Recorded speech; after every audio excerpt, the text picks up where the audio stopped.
Press the bell icon on the YouTube app and never miss another update from MotorBeam.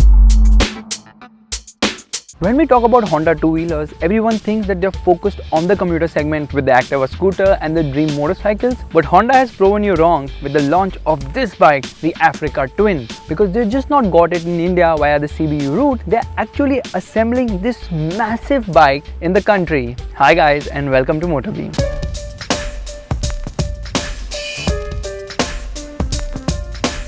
Now let's talk about the styling of the Africa Twin. It looks very purposeful. It stands out of the crowd, and yes, it does go back to its roots, the original Africa Twin, which won the Dakar Rally multiple times in the 1980s.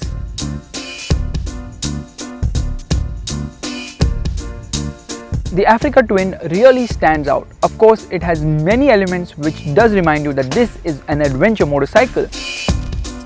But up front, there are twin LED lights which look very purposeful. And at the rear, you also get LEDs.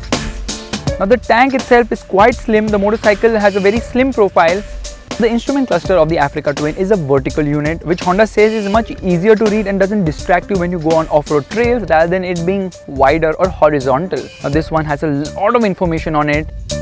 In fact, you can divide it into 4 parts, rather 4 screens, because the ones on either side is for the telltale lights, the one on the top will show you the speedometer and the tachometer, and the one below will show you the tweaks you do to the electronics of this motorcycle.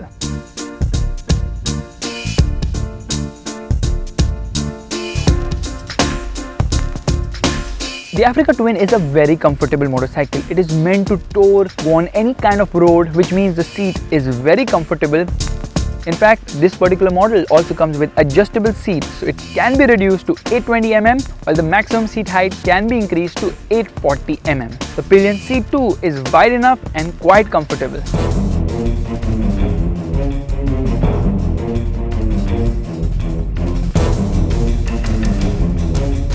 The Africa Twin, being an adventure motorcycle, is very comfortable. You sit upright. But if you're a little short, which means your hands are shorter, you have to be a bit leaned in. The switchgear on the Africa Twin is of very premium quality. Yes, we do get an engine kill switch, and that is also used to power on this motorcycle. Now there are quite a lot of buttons, but fortunately everything is very easy to use, very easy to understand, because this being an automatic motorcycle has various modes, so you can shift from automatic to sports, manual, drive, etc., which I'll be explaining in a bit.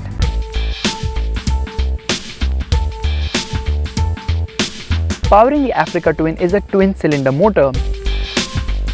Now you would expect this to be very punchy lower down, and you will be very disappointed because below 5000 RPM it doesn't get going, and you really have to pull the motor past the mid-range to make instant progress. Now this being an automatic motorcycle has various modes. So the default is drive. You can switch to sports. There are 3 modes in that: S1, S2 and S3. You can also shift to manual mode and then use the buttons on the left side of the handlebar to switch gears. Now the whole system works very nicely. You can actually feel the difference between the various modes, which shows that it's not just a gimmick. Although this motorcycle doesn't have low end punch, the DCT gearbox works flawlessly. So in the city, you really don't feel the lack of oomph lower down because the gearbox is so intelligent. With the dual clutch system, it's able to switch gears and give you the right gear when you need it the most.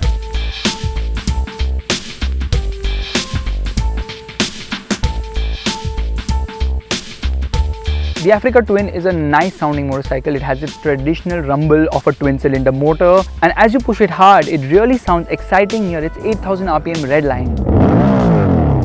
Here is how it sounds.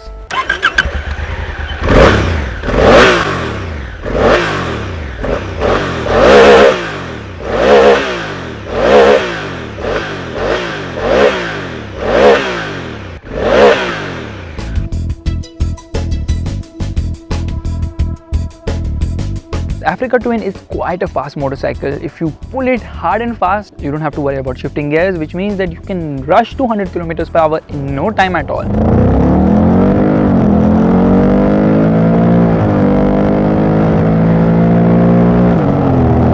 The best part is that all these riding modes are switchable on the go. You can switch it anytime you want, and you can also manually take charge of the gearbox by using the manual mode. Honda is the only motorcycle company which makes a bike in this category with a dual clutch automatic gearbox, and all of us are so used to shifting gears that it takes some time to getting used to. Now this doesn't have a gear lever, it doesn't have a clutch lever, but we are used to pressing the clutch. So what Honda has done, actually given a lever on the left. Now that is the handbrake lever. It is positioned far ahead so you don't accidentally pull it. And if you do, it can be dangerous, but while riding at slow speeds, it's of quite use if you want to do some drifts.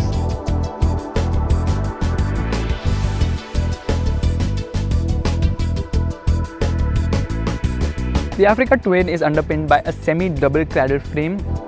The tires are not really wide, but they offer good grip, and the handling is pretty nice by adventure bike standard. Ride quality is on the stiffer side, but the suspension on both ends has a lot of travel, which means that tackling bad roads isn't much of an issue.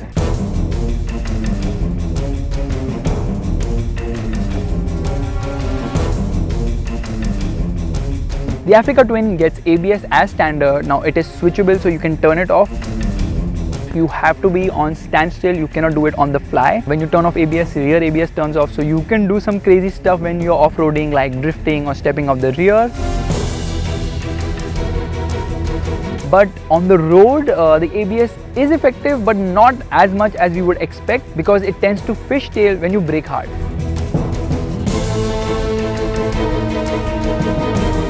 The Honda Africa Twin is assembled in India via the CKD route, and Honda has priced it quite attractively. Now, is this the motorcycle for you to buy? Well, it all depends. If you're a Honda fan, it's a no-brainer, but competition in this segment is very intense. There's of course the fantastic Triumph Tiger 800, which is available in I think around 5 variants. There's the Ducati Multistrada 950. So choosing one among the three can get a bit difficult. Where the Africa Twin excels is the ease of use, but what really stands out, and the only reason why you would want to buy this, is the automatic gearbox, because it gives you the convenience. And if you are the person who would rather just sit on a bike and think about going destinations without worrying about the whole mechanical process of reaching there, then the Africa Twin is a bike which is a must buy for you.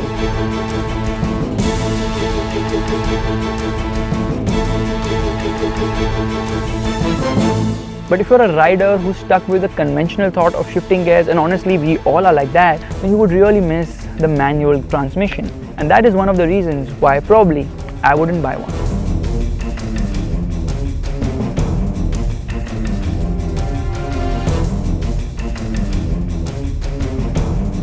Thank you guys so much for watching this video. If you liked it, do give it a thumbs up and make sure you subscribe to the MotorBeam channel.